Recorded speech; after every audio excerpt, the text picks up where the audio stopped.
फातिमा बिहार इबारत पढ़िए। फातिमा बिहार इबारत पढ़िए। बिस्मिल्लाहिर्रहमानिर्रहीम अल्हम्दुलिल्लाहि वस्सलातु वस्सलामु अला सय्यिदिल मुरसलीन अम्मा बाद फइन्न अस्दक़ल हदीस किताबुल्लाह व अहसनल हदीय मुहम्मदिन सल्लल्लाहु अलैहि वसल्लम व खैरल उमूरि अवाज़िमुहा व शर्रल उमूरि मुहदसातुहा व कुल्लु मुहदसातिन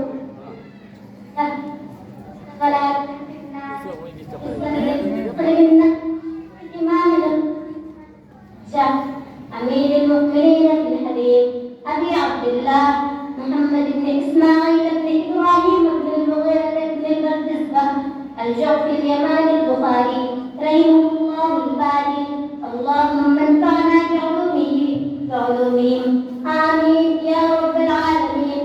أنه قال باب قول الله تعالى ونزع الموازين القسط ليوم القيامة وأن أعمال بني آدم وقولهم يوزن.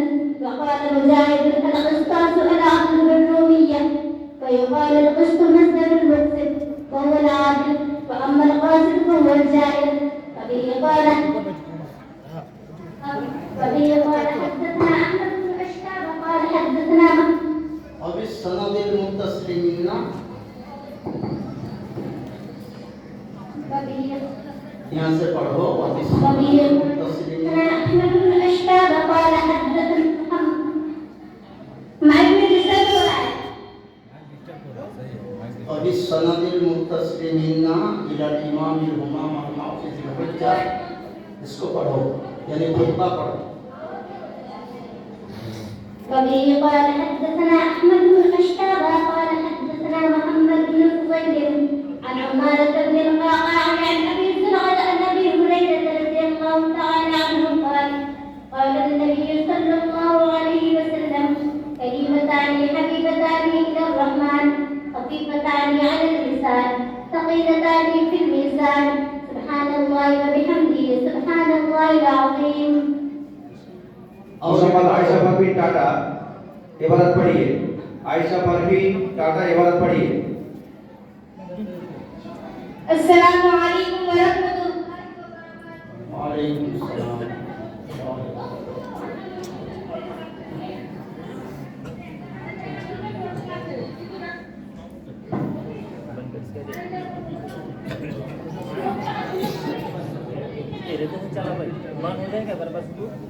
पढ़िए जल्दी पढ़िए. दो चला भाई एक तो बंद करके चला तो ऐसा करेगा.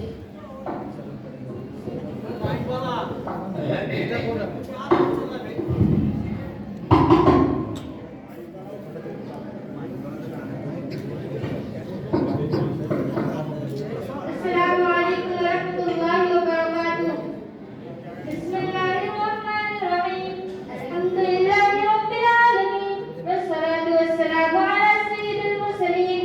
अम्मा बाद फइन्न अस्दक़ल हदीथि किताबुल्लाह व अहसनल हदीय हदी मुहम्मदिन सल्लल्लाहु अलैहि वसल्लम व खैरल उमूरि अवाज़िमुहा व शर्रल उमूरि मुहदसातुहा व कुल्लु मुहदसातिन बिदअतun व कुल्लु बिदअतिन ضلالة وكل ضلالة في النار. وبالسند المتصل منا إلى الشيخ الإمام الهمام الحافظ الحجة أمير المؤمنين في الحديث أبي عبد الله محمد بن إسماعيل بن إبراهيم بن المغيرة بن البردزبة الجوفي اليماني البخاري رحمه الله الباري اللهم انفعنا بعلومه وعلومهم آمين يا رب العالمين. أنه قال باب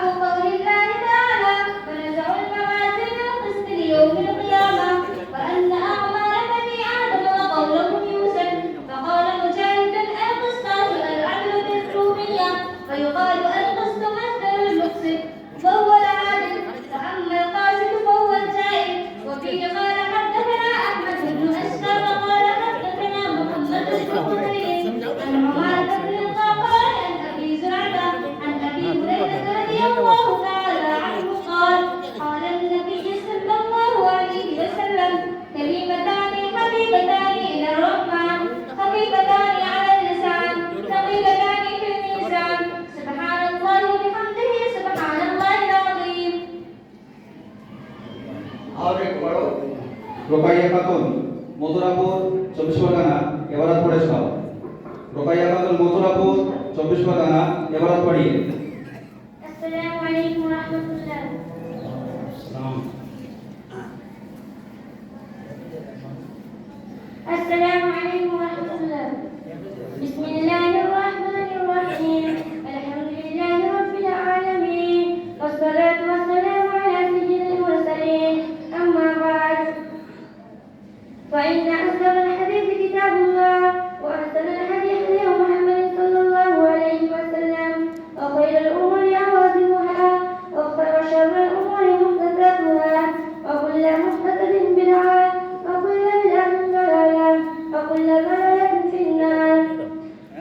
وبسند المتصل منا يا شيخ الإمام الإمام الحافظ الحجة أمير المؤمنين في الحديث أبي عبد الله محمد بن إسماعيل بن إبراهيم بن المغيرة بن البردزبة الجعفي اليماني البخاري رحمه الله الباري.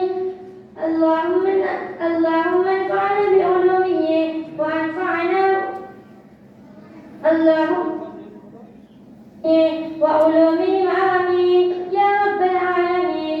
أنه قال باب قول الله تعالى ونزل الموازين القسط يوم القيامة وأن أعمال بني آدم وقولهم موقوسا. وقال مجاهد القسطاس والعدل بالرومية ويقال القسط مصدر المقسط وهو العادل وأما القاسط فهو الجاهل. وفي قال حدثنا أحمد بن أشربة قال حدثنا محمد بن خزيم عن أمارة بن القعقاع عن أبي زرعة عن أبي هريرة رضي الله تعالى عنه قال قال النبي صلى الله عليه وسلم كلمتان حبيبتان إلى الرحمن خفيفتان على اللسان ثقيلتان في الميزان سبحان الله وبحمده سبحان الله العظيم. ما شاء الله.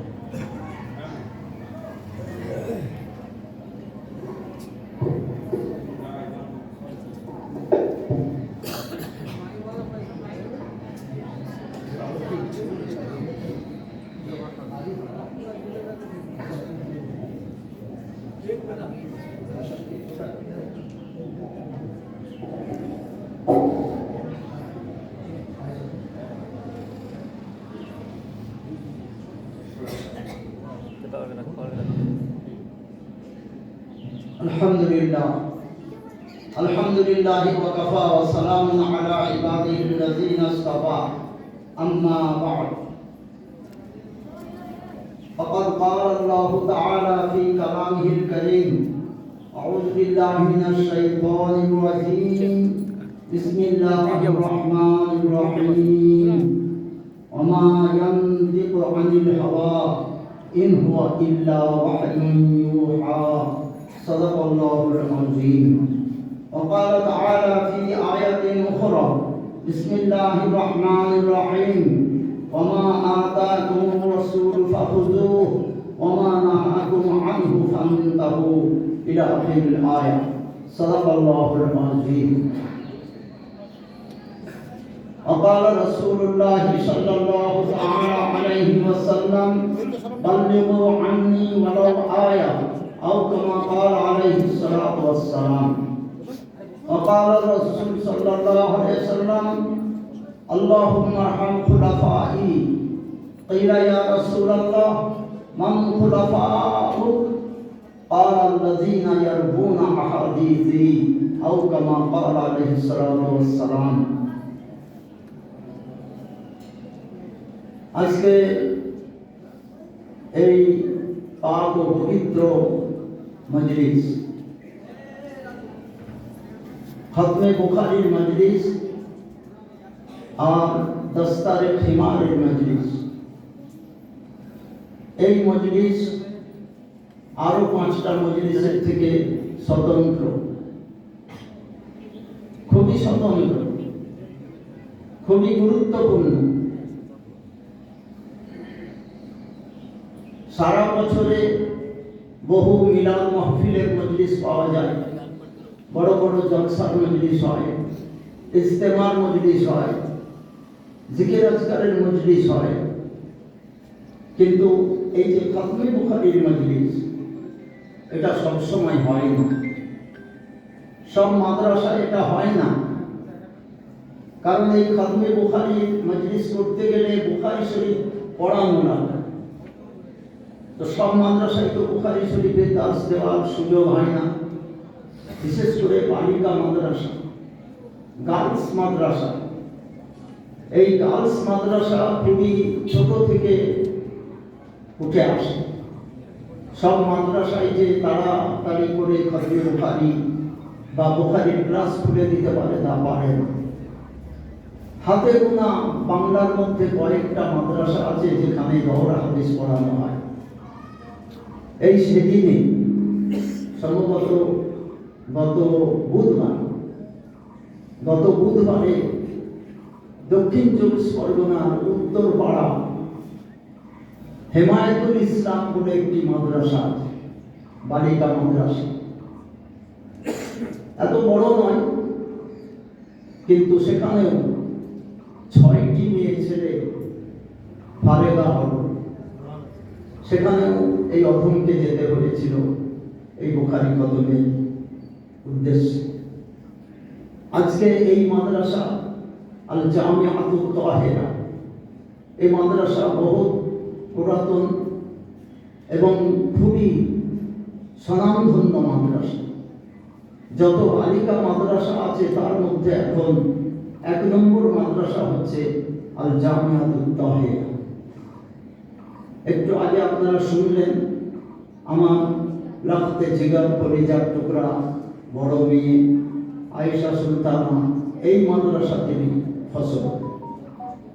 একাধারে তিনি কোরআনে হাফেজ হয়েছেন এবং আলিম হয়েছেন, যেটা পশ্চিম বাংলায় সব থেকে প্রথম, আর সেটা এই মাদ্রাসার ফসল।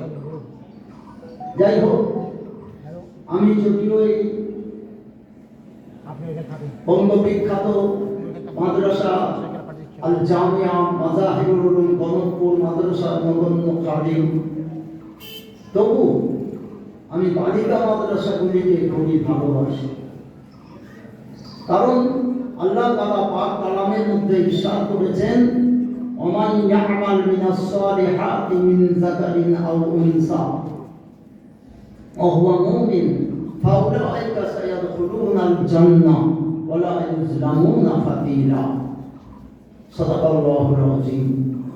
আল্লাহ তাআলা ইরশাদ করছেন, ওমান ইয়ামাল মিনাস সালিহাত, যে কেউ নেক আমল করুক, মিন যাকারিন আও উনসা, চাই পুরুষ চাই নারী, ওয়া হুয়া মুমিন, যদি সে মুমিন হয়, हालांकि वो मुमिन हो, সায়াদখুলুনাল ফাউলাইকা ইয়াদখুলুনাল জান্নাহ, সুতরাং তারা সকলেই জান্নাতে দাখিল হবে। সুবহানাল্লাহ।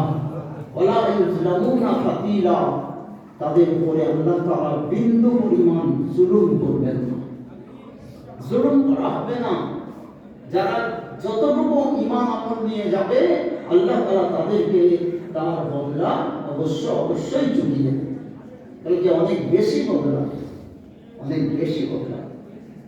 তাই বোঝা গেল জান্নাত জাহান্নাম, নামাজ কালাম শুধু পুরুষের জন্য নয়, মহিলাদের জন্য সমান সমান ফরজ আর সমান সমান ভাগী। সুতরাং আমরা এতদিন পর্যন্ত জানতাম যে মাদ্রাসা তো ছেলেদেরই, ছেলেরা মাদ্রাসায় পড়তে চায়, কিন্তু মেয়েদের মাদ্রাসা হয় না।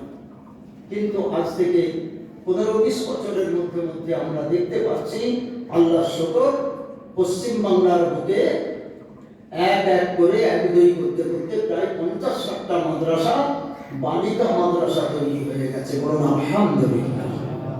তার মধ্যে হয়তো 10টা থেকে 15টা মাদ্রাসায় দাওরা হাদিস পর্যন্ত পড়া হয়। যাই হোক, আমাদের আজকের এই মাদ্রাসা, আমি এই মাদ্রাসা শুরু লগ্ন থেকে আছি। আর আমার প্রেসিডেন্ট সাহেব আছেন, আমি ভাইস প্রেসিডেন্ট হিসাবে এখানে খিদমত আল্লাহ করাচ্ছেন, যতটুকু করাচ্ছেন করছি। আল্লাহ শুকর।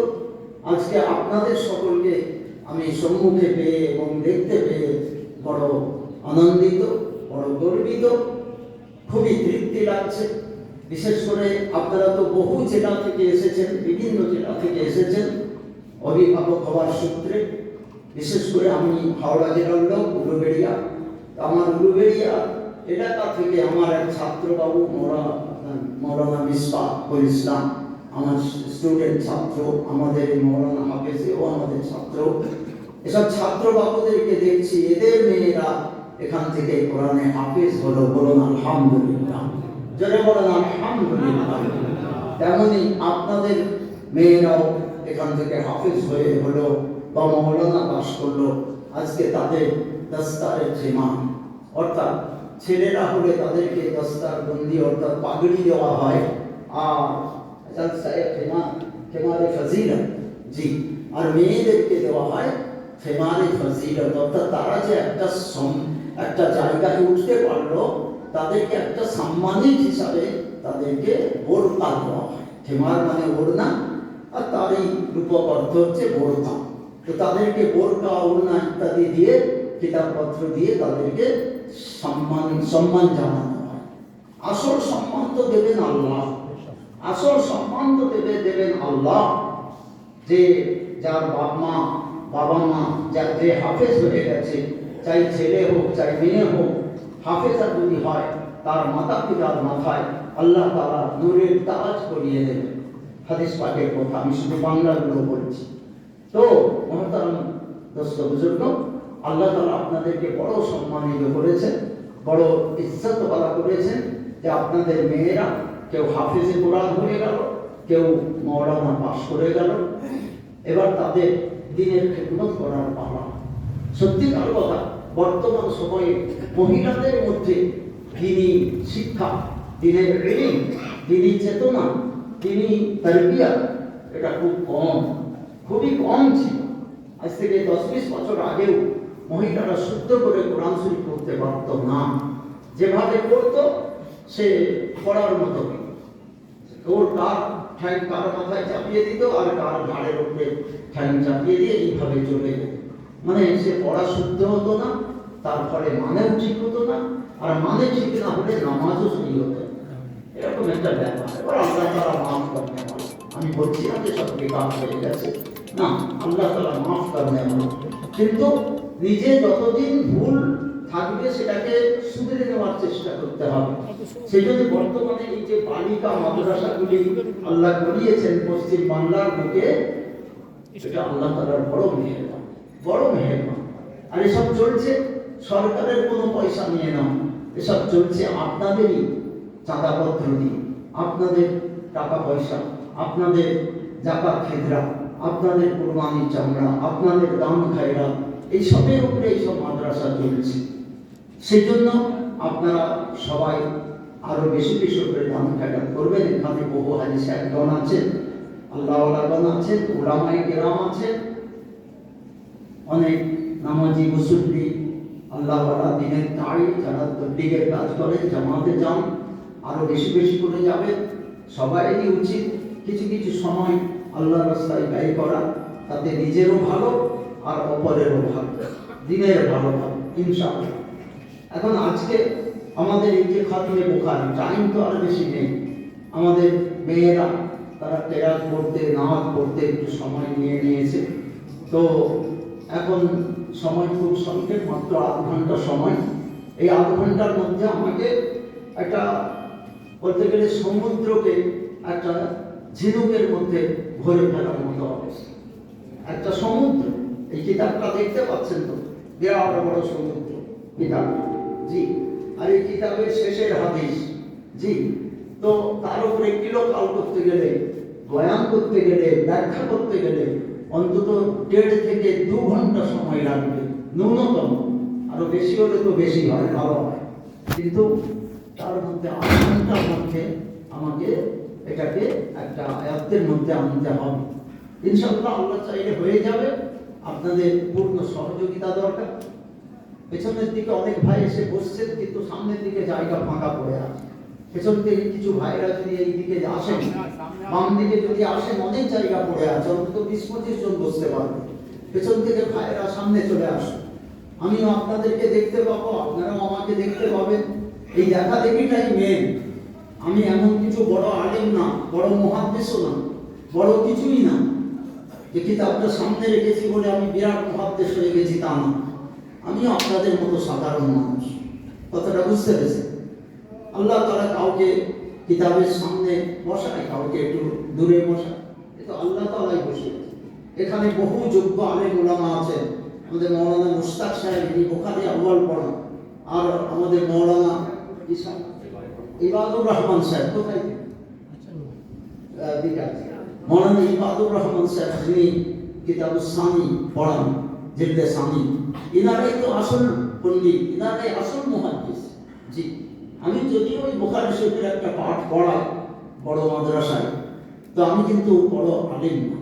আপনাদের সম্মুখে আমি কটা কথা এই জন্য বলছি যে আমরা কেন আজকে এখানে এসেছি। একটি হাদিস পাকের মফহুম, হাদিসে তো বহু কিছু আছে। হাদিস পাকের মফহুম, আল্লাহ রাসূলুল্লাহ সাল্লাল্লাহু আলাইহি ওয়াসাল্লাম দোয়া করছেন, আল্লাহুম্মা রহম খুলাফাই, ওগো আল্লাহ আমার খলিফাদের উপরে তুমি রহম করো, দয়া করো। তো খাস টাইমে খাস দোয়া চাইছে। জি, সাহাবা হুজুররা জিজ্ঞাসা করলেন, মান খুলাফাউ ইয়া রাসূলুল্লাহ, ওগো আল্লাহর রাসূল কারা আপনার খলিফা? তখন তো আর আবু বকর, হযরত ওমর, হযরত উসমান, হযরত আলী সে সময় তো হয়নি, তাদের খেলাফতির সময়, তারা রাসূল হায়াতে রয়েছে। তো তাহলে আপনার খলিফা আবার কারা? সাহাবাদের বুঝে এলো না, জিজ্ঞাসা করলেন। দয়াল নবী সরকারে দো আলম সাল্লাল্লাহু আলাইহি ওয়াসাল্লাম উত্তরে বললেন, আল্লাযীনা ইয়ারবুনা আহাদিসি, যারা আমার হাদিসগুলোকে বর্ণনা করে তারাই হলো আমার খলিফা। যারা আমার হাদিসগুলোকে বর্ণনা করে, অপরের কাছে শোনায়, রিওয়ায়াত করে, পড়ায়, এবং তারা পড়ে, পড়ার পরে তারা পড়ায় হাদিস পাক অপরের কাছে পৌঁছে দেয়, চাই ছাত্র শিক্ষক বা শিক্ষিকা রূপে, কিংবা যদি জলসার মজলিসেও যদি সহি সহি হাদিসগুলোকে ঠিক সেইভাবে পৌঁছে দেওয়া হয়, তারাও এর মধ্যে পড়ে যায়। আল্লাযীনা ইয়ারবুনা আহাদিসি, যারা আমার হাদিসগুলোকে বর্ণনা করে শোনায় তারাই হলো আমার খলিফা। আজকে এই হাদিস পাক, এই বুখারী শরীফ, ইমাম বুখারী সম্বন্ধে তো আজ বলার সময় কিছু নেই। ইমাম বুখারী রাহমাতুল্লাহ আলাইহি কে আল্লাহ তাআলা এত জেহেন দিয়েছিলেন, এত জেহেন দিয়েছিলেন, বর্তমানে টেপ রেকর্ড ফেল হয়ে যায়। টেপ রেকর্ড ফেল, মোবাইলে আপনি রেকর্ড করছেন, এও ফেল হতে পারে, কিন্তু ইমাম বুখারী রাহমাতুল্লাহ আলাইহির জেহেনে থেকে কোনোদিন ভুল বর্ণনা হবে না, হয়নি আর হবে না। বা বারে বারে তাকে পরীক্ষা করে নেওয়া হয়েছে। বড় বড় মজলিসে গেছেন, তার উস্তাদ পড়াচ্ছেন, তার সঙ্গী সাথীরা সব লিখতেছেন, হাদিস লিখছেন, উনি পড়ে পড়ে যাচ্ছেন, তারা লিখে লিখে যাচ্ছেন। ইমাম বুখারী রাহমাতুল্লাহ চুপচাপ একদিকে বসে আছে, মুহাম্মদ বিন ইসমাইল একদিকে বসে আছেন, বাচ্চা শিশু, বয়স এখন কিছু বেশি না, 10, 12, 14 বছরের ছেলে চুপচাপ বসে আছে। তো ছাত্ররা শিকায়ত করলো, হুজুর এই যে মুহাম্মদ বিন ইসমাইল বলে যে ছেলেটা না হুজুর, একদম পড়াশোনা করে। সে কি পড়াশোনা করে না? বলছে না, আপনি এত কষ্ট করে হাদিস বয়ান করেন, আমরা সেগুলো চট করে আমাদের কাপিতে লিখতে শুরু করি, আমরা লিখে রাখি, আর এই মুহাম্মদ বিন ইসমাইল মোটে লেখে না, কাপিও নেই, কলমও নেই, কিচ্ছু নেই, মোটেই লেখে না। তা হুজুর কি বলবো, লেখাপড়া করে বলবো না করে না বলবো? উস্তাদ সাহেব তখন বললেন যে হ্যাঁ, সত্যি কথা তো, সত্যি কথা তো, এটা কি করে হয়? আমি এত কষ্ট করে হাদিস বয়ান করছি, আর ওনারা উনি লিখছেন না। তো তখন উনি ওনাকে ডাকলেন, বাবু এখানে এসো। উনি ধীর পদে গিয়ে ওস্তাদের সামনে নতজানু হয়ে বসলেন। বলে, খোকা, তোমার নামে যে শিকায়েত এসেছে যে তুমি মোটেই লিখছো না, কাপিও নেই, কলমও নেই, তো তুমি এখানে কি জন্য আসো? কি করতে আসো এখানে? দেখছো না এত সব ছাত্ররা তারা সব লিখে লিখে নিচ্ছে, আর তুমি লিখছো না, কিছুই করছো না, চুপচাপ বসে বসে চলে যাচ্ছ, এ তো তোমার খুব ক্ষতির কথা। তখন উনি বললেন, হযরত গুস্তাখি মাফ ফরমায়। সত্যি কথা, ওনারা যা বলেছেন একটা মিথ্যা কথা বলেননি, ভুল বলেননি। আমার কাছে খাতাও নেই, কলমও নেই, কিছুই নেই, কিন্তু আমাকে আল্লাহ তাআলা এমন একটা জেহেন দিয়েছেন, আমার মধ্যে সেই জেহেন আছে, আমার জেহেনের মধ্যে আমি সবগুলোকে লিখে রেখেছি। একটু সুবহানাল্লাহ বলে, সব লিখে রেখেছি। উস্তাদও সেই রকম ছিলেন, বললেই বা ছাড়বেন কেন, বিশ্বাস করবেন কেন? ঠিক আছে, তাহলে তুমি শোনাও। বলে কবেকার সবক শোনাও? আজকেরটাই শোনাও। তখন উনি বিসমিল্লাহির রহমানির রহিম বলে শুরু করে আজকে যে কতগুলো হাদিস, 30-40টা হাদিস যা পড়িয়েছিলেন, সব একের পর এক সনদ সহ হাদিস শুনিয়ে দিলেন। সবাই তখন চুপ করে গেল। উস্তাদ বললে, গতকাল যা পড়িয়েছিলাম তাও শুনিয়ে দিল, তাও শুনিয়ে দিল। ঘন্টার পর ঘন্টা কেটে যাচ্ছে, সবাই অবাক। তার আগের দিনে যা পড়িয়েছেন তাও শোনালেন। এইভাবে 10 দিনের যত সবক হয়েছিল, সমস্ত সবকগুলো পেছনে অমুক দিনে, তার আগের দিনে, তার আগের দিনে, তার আগের দিনে। কত কঠিন ব্যাপার, চিন্তা করুন, কত কঠিন ব্যাপার। এটা আমরা বলার জন্য বলছি, শোনার জন্য শুনে নিলাম, কিন্তু এটা যে কত কঠিন ব্যাপার এটা আমরা অনুধাবন করতে পারবো। ইনি ছিলেন হযরত ইমাম বুখারী রাহমাতুল্লাহ আলাইহি, বুঝলেন? তাই ইনার সম্বন্ধে অনেক কিছু ইনার সমানে মধ্যে আছে, সেগুলো এখন আমি বলে সময়টা কাটাতে চাইছি না, আমার মাত্র অল্প সময় হাতে আছে। এখন আসল যে কাজটি, সেই ইমাম বুখারী রাহমাতুল্লাহ আলাইহি 6 লক্ষ হাদিসের হাফেজ ছিলেন। কত লক্ষ? কত লক্ষ? আমরা তো জবানে আউটে নেই। কত লক্ষ? 6 লক্ষ। কারণ এখান থেকে নিচে নামলেই সব শেষ হয়ে যাবে। আমরা সারা বছর পড়ে পড়ে মুতালা করে করে মনে রাখতে পারি, আর আপনারা একবার শুনলে কি মনে থাকে? কত লক্ষ ছিল? 6 লক্ষ হাদিস সনদ সহ। অমুকের থেকে অমুক, অমুকের থেকে অমুক করে করে সাহাবী, সাহাবী থেকে আল্লাহ রাসূল সাল্লাল্লাহু আলাইহি ওয়াসাল্লাম পর্যন্ত সনদ সহ। চাইতাই ব্যাপার না। আজকে সব লোকেরা বলে কি, হুম রিজাল ওয়া নাহনু রিজাল, ফানাহনু ওয়া হুম সাওয়া। তারাও মানুষ ছিল, আমরাও মানুষ, তো আমরা তারা আমাদের তফাৎ কোথায়? সব সমান। তাই হয় না? তাই হয় না কি? তারাও যেমন ছিলেন, আমরাও তেমন, সব সমান।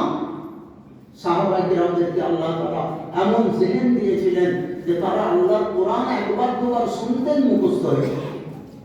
হতো কি হতো? কি হতো কি হতো না? তাদের জেহেন এমন ছিল। আল্লাহ তাআলা যেমন রাসূলকে জাহিদ বানিয়েছিলেন, তেমনই তার সাহাবীদেরকেও জাহিদ বানিয়েছিলেন। তারপরে তাবেঈন, তবে তাবেঈন, আর তাদেরই পরেতেই ইমাম বুখারী, যেমন ইমাম আবু হানিফা রাহমাতুল্লাহ আলাইহি বহুত জাহিদ বানিয়েছিলেন আল্লাহ তাআলা। 4 ইমামকে আল্লাহ তাআলা বহুত জাহিদ বানিয়েছিলেন, আর তারা লক্ষ লক্ষ হাদিসের হাফেজ ছিলেন। আর তাদের পরের যুগ হচ্ছে ইমাম বুখারী। আগে 4 ইমামের যুগ, তারপরেতে এসেছে ইমাম বুখারী। ইনার জন্ম 194 হিজরিতে ইনার জন্ম, আর মৃত্যু 252 হিজরিতে ইনার মৃত্যু। অর্থাৎ ইমাম বুখারী রাহমাতুল্লাহ আলাইহি, ইমাম আবু হানিফা এবং শাফিঈ, মালিক, আহমদ ইবনে হাম্বল, মালিক বিন আনাস, এই হুজুর ইনাদের অনেক পরের জামানা। ইমাম বুখারী রাহমাতুল্লাহ আলাইহি সম্বন্ধে আর বেশি কিছু আমি বলছি না, শুধু এতটুকুই বলছি, এই 6 লক্ষ হাদিসের মধ্যে থেকে, জি হ্যাঁ, একদিন না বলতে পারছি না, একদিন তিনি উস্তাদের কাছে পড়েছিলেন, ইসহাক ইবনে রাহওয়ি রাহমাতুল্লাহ আলাইহি, তার কাছে পড়েছিলেন, বহুত বড় মুহাদ্দিস। পড়তে পড়তে উনি চিন্তা করলেন যে ওনার এই জামানায় জি বিভিন্ন রকম ভাবে হাদিস জমা করা হচ্ছিল, বিভিন্ন মুহাদ্দিসরা জমা করছেন, সহিহ হাদিস হোক, জয়ীফ হাদিস হোক, মওযু হাদিস হোক, মুরসাল হাদিস, মাওকুফাত, সমস্ত রকম মিলিয়ে মুতাআল্লিকাত, সমস্ত মুতাবিআ, সব মিলিয়ে সব হাদিস জমা হচ্ছে। হযরত ইসহাক ইবনে রাহবী রাহমাতুল্লাহ একদিন আফসোস করে বললেন, ভাই যদি এই সমস্ত হাদিসের মধ্যে থেকে এমন কেউ তৈরি হয়ে যেত যে যত মরফুআত হাদিস আছে, যত সহিহ হাদিস আছে, সবগুলোকে যদি এক জায়গায় জমা করে দিত আর বাকিগুলোকে যদি অন্য সাইডে রাখতো, তাহলে এটা বহুত বড় কাজ হতো, বহুত বড় খিদমত। সব ছাত্ররা শুনলেন। ইমাম বুখারী রাহমাতুল্লাহ মুহাম্মদ বিন ইসমাইল, শিশু মুহাম্মদ বিন ইসমাইল, তিনিও শুনলেন। তখন উনি বলছেন, আমার মনেতে এলো যে আমি ইনশাআল্লাহ এই খিদমতটা করব। হঠাৎ একদিন স্বপ্নে দেখলেন আল্লাহ রাসূল সাল্লাল্লাহু তাআলা আলাইহি সাল্লামকে। আল্লাহ নবী সাল্লাল্লাহু আলাইহি ওয়াসাল্লাম ঘুমাচ্ছে আর উনি তার মাথার কাছে বসে বা দাঁড়িয়ে তিনি পাখা নাড়াচ্ছেন। অর্থাৎ আল্লাহ রসুলের চেহারা আনোয়ারেতে দু চারটে মাছি বসতেছে, সেইটাকে উনি পাখা দিয়ে নাড়িয়ে নাড়িয়ে মাছিগুলো তাড়িয়ে দিচ্ছেন। স্বপ্নটা দেখে উনি খুব ঘাবড়ে গেলেন। এরকম কি স্বপ্ন দেখলাম, এমন দেখলাম কেন, এ তো উল্টো কথা হলো। তো উনি উস্তাদের কাছে গেলেন ছুটে, যে হুজুর আমি এই স্বপ্ন দেখেছি। বলে, বাবা প্রথম কথা তুমি আল্লাহ রসুলকে দেখেছো, আর যে আল্লাহ রসুলকে দেখে সে সত্যি আল্লাহ রসুলকে দেখে, আর যে আল্লাহ রসুলকে দেখে সে রসুলের সাথে জান্নাতি হবে। সুবহানাল্লাহ। প্রথম কথা তুমি আল্লাহ রসুলকে দেখেছো, আর দ্বিতীয় কথা হচ্ছে বড় সুসংবাদ তুমি পেয়েছো। হুজুর সেটা কি? বলে, আল্লাহ নবী সাল্লাল্লাহু আলাইহি ওয়াসাল্লাম যা বলে গিয়েছিলেন সে তার কথা বা হাদিসগুলোতে অনেক গোঁজামিল ঢুকে গেছে, অনেক জয়ীফ হাদিস ঢুকেছে, অনেক মওযু ঢুকেছে, অনেক মুআল্লাল ঢুকেছে, এইসব হাদিস ঢুকে গেছে। সেইগুলোকে বার করতে হবে, ছাঁটাই করতে হবে, আর মরফু হাদিসগুলো, সহিহ হাদিসগুলোকে এক জায়গায় করতে হবে। হ্যাঁ, আল্লাহ রাসূলের খাঁটি যে বাণী, সেই বাণীগুলো এক জায়গায় করতে হবে। এই খেদমতটা আল্লাহ তাআলা তোমার দ্বারাই নেবেন। আল্লাহ রাসূলের চেহারায় আনোয়ারে যে মাছি বসতেছে, আসলে ওটা মাছি নয়, ওটা হচ্ছে ওই বলদ হাদিস। ওই বলদ হাদিস সহিহ হাদিস থেকে আলাদা করতে হবে। এই কাজটা, এই খিদমতটা আল্লাহ আপনার দ্বারাই, তোমার দ্বারাই নেবে। এইটা আল্লাহ রাসূল স্বপ্নে তোমাকে দেখাবেন। বল সুবহানাল্লাহ। যাই হোক, কত কঠিন ব্যাপার ছিল। 6 লক্ষ হাদিসের মধ্যে এইখানে এই বুখারী শরীফ 2 জিলদ, প্রথম খণ্ড, দ্বিতীয় খণ্ড, পেয়েছেন না? এতে কত হাদিস আছে? বিলকুল সহি হাদিস কত আছে? হ্যাঁ, কেউ বলেছে 9082 হাদিস আছে, 9082। আর যদি মুতাআল্লিকাত আর মুতাবিআত ইত্যাদি যদি বাদ দেওয়া হয়, মুকাররারা, তাহলে 2761টি হাদিস আছে এই বুখারীর। ইমাম নববী রাহমাতুল্লাহ আলাইহি আর ইবনে সালাহ তিনি বলছেন যে আমি খুব খেয়াল করে গুনে দেখেছি, এতে কোন হাদিস আছে 7275টি, আর মুকাররারাত অর্থাৎ বারবার একই হাদিস এসেছে, সেগুলোকে বাদ দিলে আপনার 4000 হাদিস হয়। এই বুখারী শরীফের সবথেকে উত্তম শারেহ যিনি হযরত ইবনে হাজার আসকালানী রাহমাতুল্লাহ আলাইহি, তিনি বলছেন আমি খুব ধ্যান দিয়ে গুনে দেখেছি, আমি পেয়েছি মোট 8089টি হাদিস পেয়েছি, আর সব মুকাররারাত বাদ দিলে 2513টি হাদিস এর মধ্যে আছে। কিন্তু আমাদের এই কিতাবওয়ালা মানে এই 20-25-30 বছর আগে গণনা করা হয়েছে আর গুণে নাম্বারিং দেওয়া হয়েছে।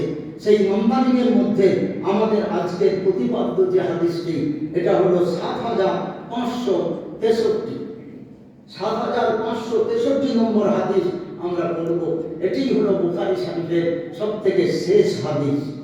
এই হাদিসটি সম্বন্ধে ইমাম বুখারী রাহমাতুল্লাহ একটা বাব কায়েম করেছেন। ওনার আদাতে শরীফা হলো যে উনি হাদিস পাকের মধ্যে থেকে উনি আবওয়াব এবং তারাজি তিনি নির্ধারণ করতেন, বার করতেন। তো সেই রকম একটা বাব উনি এখানে করেছেন, কিতাবুত তাওহীদ। এই বুখারী শরীফের সবথেকে শেষে হলো কিতাবুত তাওহীদ। তাওহীদ মানে একত্ববাদ, তাওহীদ মানে একত্ববাদ। তো সবথেকে শেষে এই কিতাবুত তাওহীদ কেন আনলেন, এটারও কারণ আছে। আর সবথেকে শেষে এই বাবটা কেন আনলেন? বাবু কওলিল্লাহ আও নাযাউল মাওয়াজিনাল কিসতা লিয়াউমিল কিয়ামা, অর্থাৎ আন্নাল ওয়াজানা হাক্কুন, এই বাক্যটা উনি কেন কায়েম করলেন এরও তো কারণ আছে, বহু কারণ আছে। তো অত বলার সময় নেই। মোটামুটি কথা হলো উনি এই বুখারী শরীফের জিলদে আউয়ালে প্রথম শুরু করেছিলেন, সেখানে ছিল বাবু কাইফা বাদাআ আল ওয়াহয়ু আলা নবী সাল্লাল্লাহু আলাইহি ওয়াসাল্লাম, আলা রাসূল সাল্লাল্লাহু আলাইহি ওয়াসাল্লাম, আল্লাহ রাসূলের উপরে কেমন ভাবে ওহী নাযিল হওয়া শুরু হয়েছিল, এইটা সবথেকে প্রথম বাব কায়েম করেছেন। আর সেইখানে প্রথম হাদিস এনেছেন হাদাসানা আল হুমায়দি, এই বলে শেষে আলকামা, তারপর তিনি বলছেন যে সামিতু ওমর ইবনে খাত্তাব রাদিয়াল্লাহু তাআলা আনহু ইয়াকুল قال النبي صلى الله عليه وسلم انما الاعمال بالنيات। সবচেয়ে প্রথম হাদিস উনি এনেছিলেন হযরত ওমর ফারুক রাদিয়াল্লাহু আনহু থেকে বর্ণিত যে ইন্নামাল আমালু বিন্নিয়াত, সমস্ত আমলের দারোমদার নিয়তের উপরে, সমস্ত আমলের দারোমদার নিয়তের উপরে। অর্থাৎ আমল করলেই সওয়াব পাওয়া যাবে না, নামাজ পড়লেই সওয়াব পাওয়া যাবে না, ওযু করলেই সওয়াব হবে না, রোজা রাখলেই সওয়াব হবে না, হজ যাকাত করলেই সওয়াব হবে না। ইন্নামাল আমালু বিন্নিয়াত, আমলের সওয়াব তখনই পাওয়া যাবে যদি নিয়তটা সহিহ হয়, নিয়তটা যদি ইখলাসের সাথে হয়।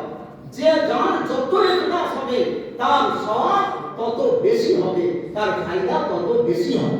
আর যদি নিয়ত গড়বড় থাকে তাহলে সওয়াব তো মোটেই পাবে না, আর যদি আরো গড়বড় থাকে তাহলে ওকে গুনাহ লাজিম হবে। ওই জন্য হর আমলের দারোমদার হচ্ছে নিয়তে। জি, এই জন্য আমরা আজকে এখানে যে এসেছি, এখানেও তো আমরা তো এমনও হতে পারে যে যাই বাবা ওখানে 8টা-10টা দেখ চেপেছে আর ভালো খাওয়া দাওয়া হচ্ছে শুনেছি, তো আমরা যাই খাওয়া দাওয়া করে আসবো। এই যদি সওয়াব মানে নিয়ত হয় তাহলে নিয়ত ওই রকম হবে, খাওয়া তো হবে কিন্তু কোনো সওয়াব হবে না। আর যদি এটা আমরা বলি মনে মনে নিয়ত করি আল্লাহ এত বড় একটা খাদমে বুখারীর মজলিস হচ্ছে, বালিকা মাদ্রাসা খাদিজা তার কুবরা জামিয়াতুত তাহেরা, যাই একটু আমরা একটু সওয়াব গ্রহণ করবো, একটু দোয়া নেবো, বুজুর্গরা আসছেন দোয়া করবেন, আমরা দোয়াতে শরীক হব, আল্লাহ তোমাকে রাজি খুশি করার জন্য আমরা হাজির হয়েছি। তাহলে আপনাদের এখানে সময় নষ্ট করে আসা বসা এবং আমাদের সকলের বসা আল্লাহর কাছে বড় প্রিয় মকবুল হবে। তাহলে কি বোঝা গেল? ইন্নামাল আমালু বিন্নিয়াত, যেমন নিয়ত হবে তার তেমন ফল হবে। তাহলে শুরুতে উনি বললেন নিয়ত, তারপরে বহু বাব এসেছে, বহু কিতাব এসেছে, নামাজের কিতাব, যাকাতের কিতাব, হজের কিতাব, রোজার কিতাব, কুরবানির কিতাব, সব কিতাবগুলো এসেছে, অধ্যায়গুলো এসেছে। আসার পরে সব থেকে শেষে এনেছেন কিতাবুত তাওহীদ। বলতে চাইছেন সারা জীবন তুমি যাই করো নাই করো, শেষ বেলা মরার সময় যদি তুমি তাওহীদের উপরে যদি মরতে না পারো তাহলে তোমার কোনোটাই আল্লাহর কাছে মকবুল হবে না, কোনো ফায়দা দেবে না। এই জন্য সারা জীবন আমল করার সময় প্রথমে একবার নিয়ত ঠিক করব, মাঝখানে ফের ঠিক করব, শেষে ঠিক করব। তাবলীগ জামাতে এগুলো শেখানো হচ্ছে। আর তারপরে সেই সাথে সাথে আমি এক আল্লাহর জন্য করেছি কি এটা আমি খুব খেয়াল করব, এতে আর অন্য কোনো শিরিক আছে কিনা, এতে অন্য কোনো নিয়ত শরীক আছে কিনা, এইটাকে আমাকে ঠিক করতে হবে। তো সারা জীবন যা করলাম, যা আমল করলাম, শেষ বেলা আমাকে খেয়াল রাখতে হবে মওতের সময় যখন ইসরায়েল এসে যাবে, জাকাতদানি শুরু হয়ে যাবে, সেই সময় অনেক পরীক্ষা হবে, শয়তান পরীক্ষা করবে, কিন্তু সেই সময়েও তাওহীদ নিয়ে যেতে হবে। এক আল্লাহ। এক বুজুর্গের কথা একদিন বলে দিন। এক বুজুর্গ ছিলেন, খুব আল্লাহওয়ালা ছিলেন, আর খুব আপনার মান্তেকি মানুষ ছিলেন, যুক্তিবাদী মানুষ ছিলেন, তার্কিক মানুষ ছিলেন, বিনা যুক্তি তর্কে কিছু মানতেন না। তো তোমার ইন্তেকালের সময় হয়ে এসেছে, তো তিনি শয়তান এসে গেছে, এসে তাকে 100টা যুক্তি দিয়েছে আল্লাহ নেই। কটা যুক্তি দিয়েছে? 100টা যুক্তি দিয়েছে আল্লাহ নেই। তোমরা যাকে আল্লাহ আল্লাহ করছো ও আল্লাহ নয়, তোমাদের ধারণা ভুল, আল্লাহ নেই। উনি যতটা পেরেছেন উত্তর দিয়েছেন, কিন্তু অনেক জায়গায় আটকে গেলেন, সেটা আর বোঝাতে পারছেন না। তখন ওনার একজন পীর ছিলেন, পীর মাসায়েক মানবেন, ওলিয়া উলিয়া পীর, একে তুচ্ছ তাচ্ছিল্য করবেন না, এগুলো মানতে হবে। প্রয়োজন হলে পীর ধরতে হবে, আবার পীরের তরিকা মতো ওজিফা পড়তে হবে, তবে ইনশাআল্লাহ আমাদের দিল নুরানি হবে। আমাদের যত হাক্কানি উলামায়ে কেরাম সব কোনো না কোনো পীরের মুরিদ, ঠিক আছে? যে কোনো না কোনো পীরের মুরিদ আছে। কোনো পীরকে খারাপ বলবেন না, পীরের নিন্দা করবেন না। তবে যদি কেউ ভণ্ড পীর হয় সেটা আলাদা কথা, সে তো সকলেরই প্রতিবাদ করা দরকার। যাই হোক, তা সেই পীর তিনি দেখছেন আমার মুরিদ ইন্তেজার করছে, আল্লাহর তরফ থেকে তাকে ইলহাম হয়ে গেছে। তিনি তখন ওযু করতেছিলেন, ওযু করতে করতে সেই ওযুর লোটা পানি সহ ছুঁড়ে দূরে ছুঁড়ে দিলেন, দিয়ে বললেন, ইয়া আজিম तुम ये कहो मैं बगैर दलील के अल्लाह को एक मानता हूं, बगैर दलील के अल्लाह को एक मानता हूं, बिना दलीले আমি আল্লাহকে এক বলে স্বীকার করি। এই বলাও যা, তারপরে কলমা শরীফ পড়তে পড়তে তার ইন্তেকাল হয়ে গেল।